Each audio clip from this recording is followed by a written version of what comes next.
Alhamdulillahilladzi lahu mulkus samawati wal ard yuhyi wa yumit wa huwa ala kulli syai'in qadir.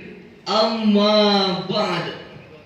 Bapak-bapak Dewan Hakim yang kami muliakan, hadirin sekalian beserta teman-teman seperjuangan yang kami banggakan.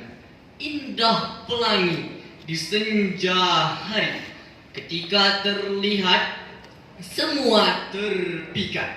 Apa kabar hadirin hari ini? Apakah semuanya sehat? Alhamdulillah. Hadirin ma'asyiral muslimin wal muslimat rahimakumullah. World Resource Institute, sebuah lembaga yang bergerak di bidang lingkungan hidup, mereka menyatakan bahwa Indonesia memiliki 10% populasi hutan tropis yang ada di dunia. Di antaranya dihuni oleh 12% spesies mamalia, 16% spesies reptil dan amfibi, lalu tidak kurang dari 1.500 spesies burung, dan perairannya dihuni oleh 25% spesies ikan yang ada di dunia.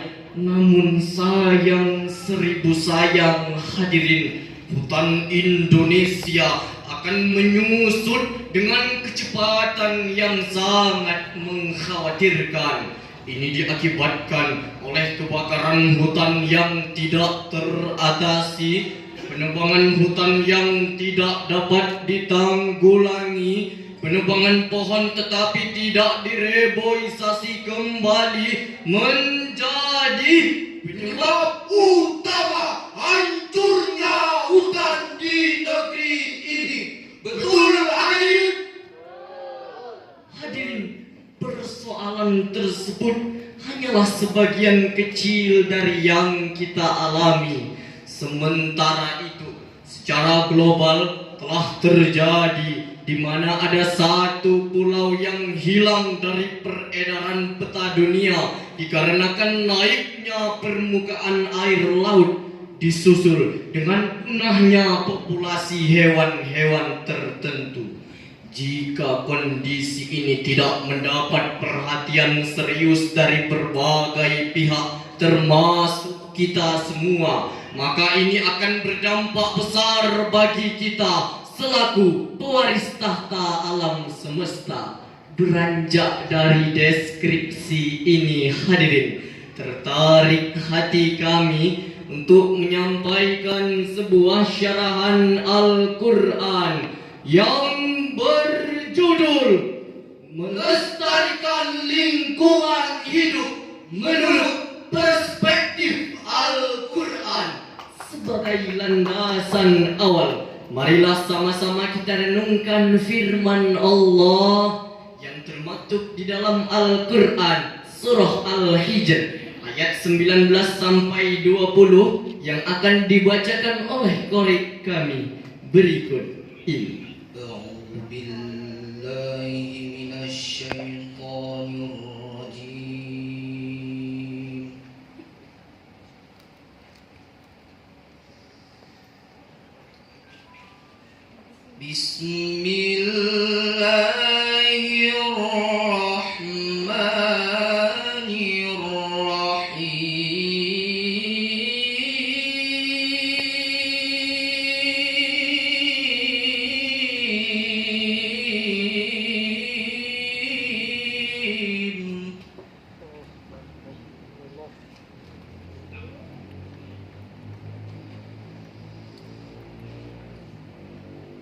والأرض مددناها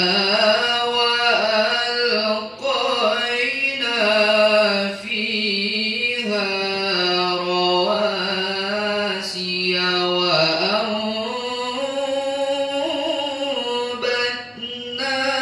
فيها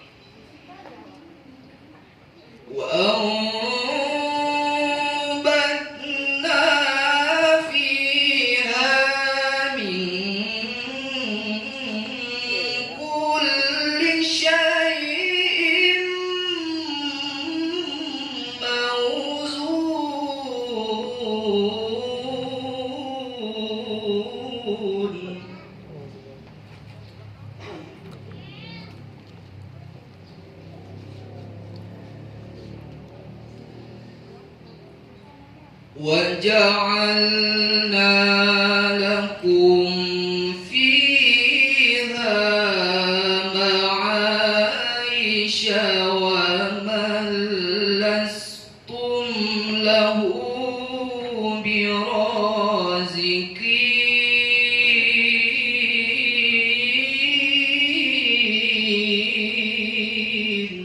Aku berlindung kepada Allah dari godaan syaitan yang terkutuk.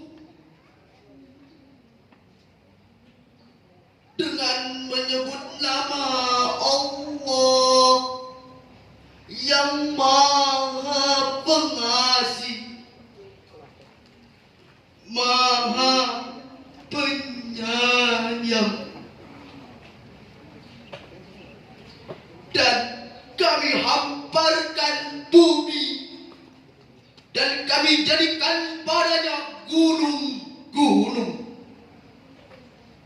serta kami tumbuhkan segala sesuatu menurut ukuran.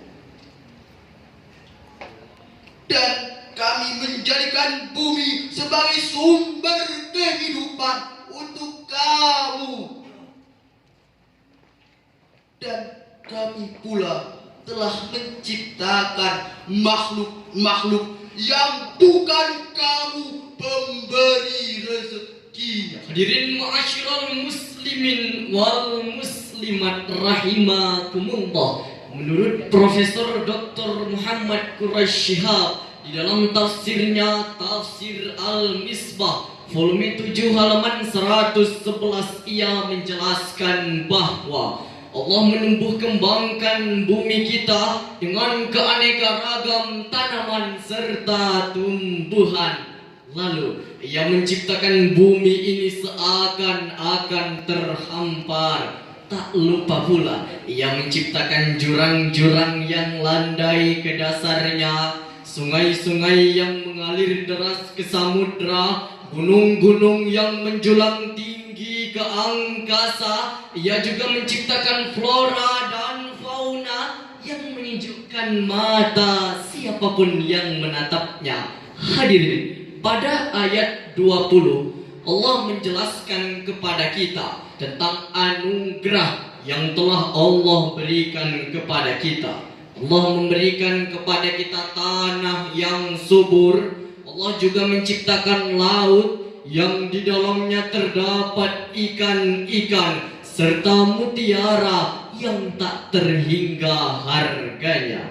Allah menciptakan ini semua secara berkeseimbangan dan berkesinambungan.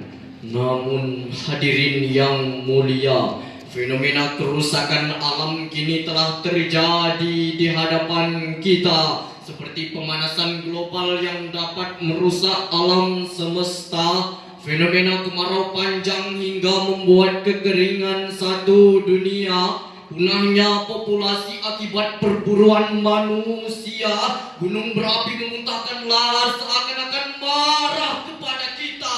Hadirin, inilah contoh dari ketidakseimbangan alam sehingga terjadi ketidakharmonisan alam. Hadirin ma'asyiral muslimin wal muslimat rahimakumullah. Jane Kalawit, seorang aktivis lingkungan berkebangsaan Prancis, ia pindah ke Indonesia pada tahun 1998 dengan niat untuk melestarikan satwa-satwa dari angka kepunahan. Dari kisah ini kita bisa mengambil iktibar bahwa seorang Jane Kalawit yang tidak memiliki darah pribumi namun mengapa sangat peduli kepada bumi pertiwi, berbanding terbalik dengan kita yang memiliki darah pribumi namun malah merusak bumi pertiwi. Untuk itu hadirin, marilah kita bersatu padu dalam melestarikan lingkungan, karena sebagaimana jargonnya ialah At-tani bit-tabi'ah was-satuti at-tabi'ah fawa'i. tuh kayak di benar. Take care of nature, then nature will benefit for you. Jagalah alam, maka alam akan memberikan manfaat kepadamu. Hadirin ma'asyiral muslimin wal muslimat rahimakumullah. Profesor Dr. Yusuf Qaradawi dalam kitabnya Bi'ayatul fi Syariati Islam, ia menjelaskan bahwa Allah menurunkan bencana yang datang silih berganti ke muka bumi ini karena memang merusak tangan-tangan manusialah yang menjadi penyebab utamanya. Sebagaimana yang telah dijelaskan oleh Allah di dalam Al-Quran surah Ar-Rum ayat 41 yang akan dibacakan kembali oleh qari kami berikut ini. ظهر الفساد في البر والبحر بما كسبت أيدي الناس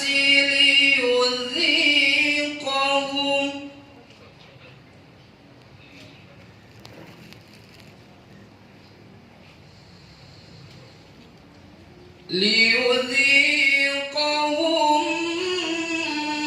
بعض الذي عملوا لعلهم يرجعون.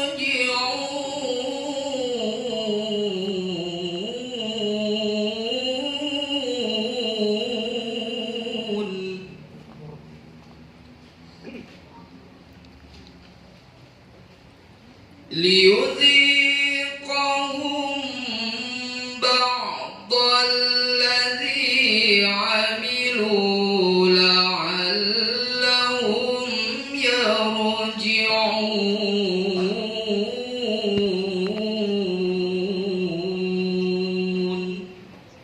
صدق الله العظيم. Telah tampak kerusakan di darat dan di laut disebabkan oleh perbuatan tangan-tangan manusia.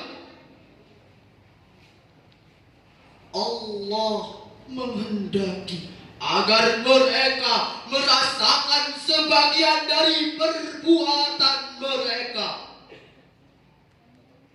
agar mereka kembali ke jalan yang benar.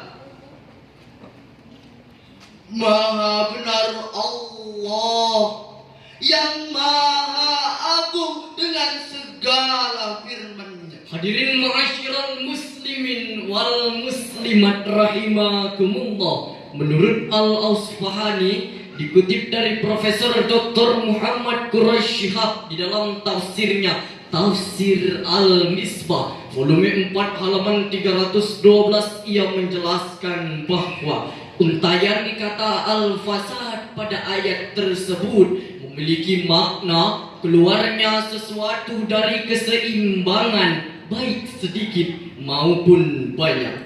Syekh Mustafa Al-Marawzi dalam tafsirnya Al-Marawzi juga menjelaskan bahwa kata al-fasad pada ayat tersebut memiliki makna kerusakan yang berarti daratan serta lautan adalah arena terjadinya al-fasad atau kerusakan. Oleh karena itu hadirin, berkaca dari ayat ini, janganlah kita untuk merusak bumi. Kita harus melestarikan lingkungan dengan berbagai cara yang telah dijelaskan oleh Profesor Dr. Yusuf Qaradawi di dalam kitabnya Bi'ayatul fi Syariati Islam. Ia kembali menjelaskan, yang pertama, kita harus memberitahu kepada generasi muda tentang pentingnya menjaga lingkungan.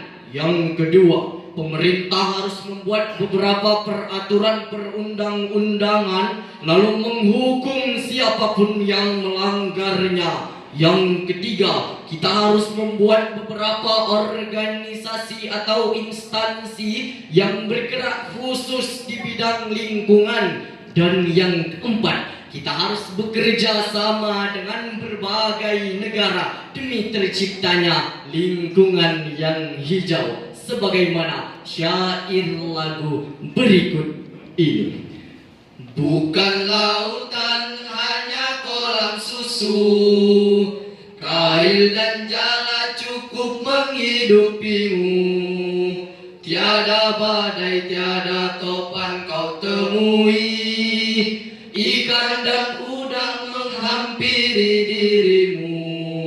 Orang bilang tanah kita tanah surga, Tongkat kayu dan batu jadi tanaman.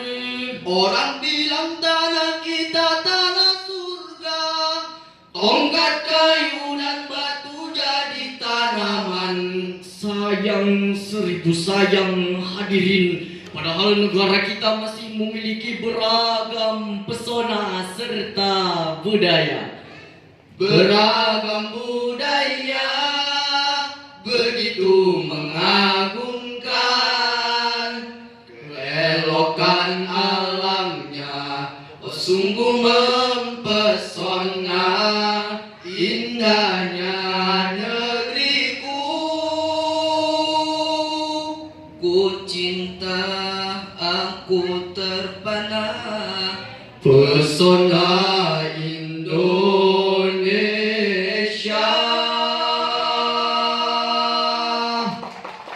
Hadirin ma'asyiral muslimin wal muslimat rahimakumullah, sebagai kesimpulan dari syarahan kami, menjaga kelestarian alam adalah keniscayaan yang telah diamanahkan oleh Allah kepada kita dengan menerapkan beberapa langkah-langkah kecil seperti 3R, yaitu reuse, reduce, and recycle. Sebagaimana Mahatma Gandhi pernah berkata, manusia memiliki tempat di bumi ini hanya untuk kecukupan, tapi tidak untuk keserakahan manusia. Untuk itu, jagalah keaslian bumi untuk para generasi di negeri ini. Demikianlah yang dapat kami sampaikan. Jika ada kesalahan, kami mohon dimaafkan. Billahi taufik wal hidayah. Wassalamualaikum warahmatullahi